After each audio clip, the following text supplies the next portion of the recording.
porque o viver para Deus necessariamente traz morte ao mundo em nós. O velho homem tem que morrer para que o novo homem brote e floresça em Cristo Jesus. Este é o papel das cartas de Paulo e de cada um daqueles que citamos.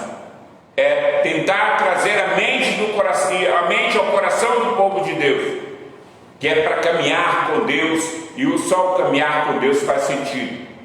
Essa vida não é para ser vivida fora dele, mas nele, para a sua honra e para a sua glória. E nesse texto que lemos, o apóstolo está advertindo a igreja em relação ao ensino da palavra. Aqueles que almejam anunciar a palavra, falando da fidelidade e da maneira reta como as pessoas precisam ser no dia a dia, como todos nós temos o chamado para pregar a palavra, para anunciar o Evangelho, nós precisamos ser fiéis àquilo que está escrito. Aponta o apóstolo Pedro, na sua primeira carta, lá no capítulo 2, ele diz: olha, se alguém fale de acordo com os oráculos de Deus. Nós temos um oráculo, que é a palavra de Deus. Nós temos um oráculo, que é a lei do Senhor. E nela deve estar fundamentada tudo aquilo que falamos. Todo o nosso diálogo do dia a dia, os nossos relacionamentos, a nossa conversa no cotidiano tem que estar pautada naquilo que é a verdade do Evangelho. Portanto, não se acha em nossos lábios nada que desfaça aquilo em que cremos. Pelo contrário, tudo que fizerdes, seja em palavra, seja em ação, seja para a glória de Deus. Quer comais, quer bebais, fazer em nome do Senhor para a glória de Deus. Essa é a instrução da palavra. Porque é muito fácil você falar, ou como dizem alguns, você discursar. Mas a pregação da palavra não é um discurso. Não é um discurso para agradar ninguém. A pregação da palavra é um meio através do qual Deus escolheu salvar o homem. Diz a própria palavra que Deus escolheu nos salvar pela loucura da pregação. A pregação da palavra, portanto, é um plano de Deus, um projeto de Deus para resgate do mundo. Portanto, nós precisamos ser fiéis naquilo que falamos. Então, se você pretende falar de Cristo para alguém, seja fiel ao que está escrito. E baseie-se no que está escrito. Ela é o nosso lume, ela é o nosso rumo. Não podemos fugir ou colocar na boca de Deus aquilo que Ele não disse. Temos que falar sobre a verdade revelada. Só isso faz sentido. E Paulo diz que, como prudente construtor, ele lançou os fundamentos. E aí ele passa a advertir-nos a respeito daquilo que anunciamos hoje, e que deveria ecoar no coração de todos quantos se propõem a falar do amor de Deus às pessoas. Ele diz o seguinte: olha, como prudente consultor eu lancei os fundamentos. Agora veja o que você está lançando sobre esse fundamento. Veja o que você está falando a respeito de Deus. São pessoas que tentam construir em cima de um fundamento que é Cristo Jesus. E a nossa base é Cristo. Sendo Jesus a nossa base, nós não podemos colocar sobre Ele absolutamente nada que possa reduzir. E esse tem sido o grande problema, porque o mundo tenta minimizar o ensino de Cristo Jesus, ou dizer que não é bem assim, minimizar o erro, não chamando chamando de erro, minimizar o pecado, não dando esse nome ao pecado, aliás, reduzindo a uma falha aqui e ali, como se não fosse pecado. Mas pecado é pecado, e tem que ser tratado como pecado, tem que ser visto como pecado, tem que ser identificado como pecado, e não se pode minimizar aquilo que está errado. Através dos tempos, a igreja se deixa contaminar exatamente em virtude de tentar minimizar aquilo que é pecado. A sociedade aceita, então a igreja é obrigada a aceitar?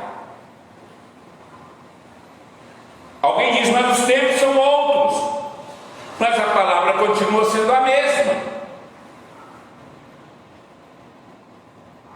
E diante da realidade que vivemos, queridos, o risco das pessoas pegarem o texto bíblico e alterá-lo para tornar mais palatável tem sido intenso, imenso, exatamente para desviar o foco daquilo que é o objetivo da palavra de Deus. Ah, não, mas isso é por isso, por aquilo outro. Mas o que está escrito, e para o nosso ensino foi escrito. E não sou eu e você que temos que alterar coisa alguma. Você tem apenas que ler o texto e aplicá-lo àquilo que está sendo dito, sem se desviar nem para a direita nem para a esquerda. O que você está lançando sobre o fundamento da sua vida? É coisa preciosa? Ou você está alterando e colocando em cima alguma coisa que não é a verdade revelada, porque o seu objetivo é agradar? O objetivo do pregador nunca é agradar a A ou a B, mas agradar ao Senhor. Por isso é a palavra que tem que ser anunciada. Como dissemos, Pedro diz, olha, se alguém fala de acordo com os oráculos de Deus. Sabe uma coisa? Que tudo vai passar pela prova do fogo.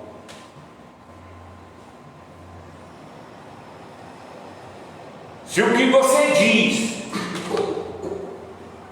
é a verdade de Deus, na prova do fogo, o que vai sobrar? Porque se não é de Deus, vai queimar, é palha, é feno. Suprimento real, estrutura viva, que traz ao coração vida e transformação. É como você ir num show, onde as pessoas pulam, dançam, bate cabeça e goza aquele momento de alegria, mas é só aquele momento, saindo dali não tem mais nada. E muitas vezes a igreja limita-se àquele momento de adoração e louvor, mas terminou o culto, acabou, não tem mais nada. E o que separa o homem de Deus são 30 centímetros. É a distância entre o ouvido e o coração. Se a palavra não entrou no seu ouvido, não entrou no seu ouvido e desceu para o seu coração, você está separado de Deus. A palavra não tem eco na sua vida. Ela só tem eco quando ela entra no ouvido e vai para o seu coração para moldar você. Porque do contrário, a palavra não vai produzir efeito nos corações. E no teste do fogo ela não passa, porque vai ser queimada. Por isso, queridos, a fidelidade que anuncia, que prega, deve ser superior a tudo aquilo que é anunciado. Eu tenho que ser fiel ao que está escrito, porque a palavra não é para agradar, a palavra é para edificar. E o meu dever, o seu dever, como discípulo de Cristo Jesus, é ser fiel àquilo que está escrito. é viver a palavra, anunciar a palavra, fazer conhecido Cristo Jesus ao mundo, mas o Cristo da Bíblia, não o Cristo dos povos. E onde quer que o Evangelho seja pregado, queridos, esse conflito sempre vai existir. De pessoas que não compreendem, não admitem a mudança, não admitem transformação. São pais que chutam os filhos para fora pelo fato de ter recebido a Cristo. São filhos que desprezam os pais porque são crentes. Porque o Evangelho traz, sim, divisão. O Evangelho não é para agradar. O Evangelho é para transformar vidas, fazer do homem uma nova criatura. E se alguém está em Cristo, nova criatura é. As coisas antigas se passaram, mas que tudo se fez novo. Quando eu ouço alguns pregadores anunciando coisas que não está escrito na palavra, como muitas doutrinas que têm surgido no nosso tempo, meu único descanso é saber que os que são de Deus, mesmo no lugar mais arredio, onde a palavra não é pregada com fidelidade, os que são de Deus vão de ouvir a voz de Deus. Mas muitas vezes os líderes que ensinam nesses lugares nada tem a ver com Deus. Os que são de Deus vão ouvir a voz de Deus e onde alcançar o favor de Deus. Mas a obra a construção que tem sido feita na vida daqueles vai pegar fogo, vai sobrar apenas a casca, o osso daquilo que é a estrutura que foi firmada em Cristo. Porque se você aceitou a Cristo como Senhor e Salvador, por mais que as pessoas tentem te derrubar desse propósito, Ele não vai conseguir. Porque sua estrutura já está fundamentada em Cristo. A verdade do Evangelho tem que ser anunciada com tudo aquilo que o Senhor diz. Nada pode ser alterado como que para agradar homens, de forma que a palavra tenha efeito transformador na sua vida. Porque no momento que você anuncia a palavra do Senhor, embora você muitas vezes esteja vazio, mas não é você que fala ao coração do homem, é o próprio Espírito de Deus.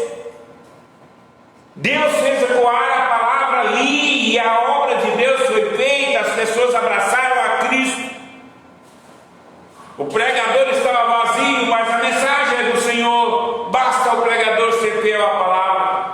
Então anuncie a palavra de Deus com fidelidade, com integridade, com retidão. Viva esse Evangelho e o resultado é Deus que vai te dar. Mas no momento que você abre a sua boca, o Senhor começa a operar. Porque essa disposição sua, do seu coração, em anunciar a verdade que vai dar a verdade no coração de A, de B e C. Seja apenas fiel ao que está escrito. Não invente história a partir da Bíblia.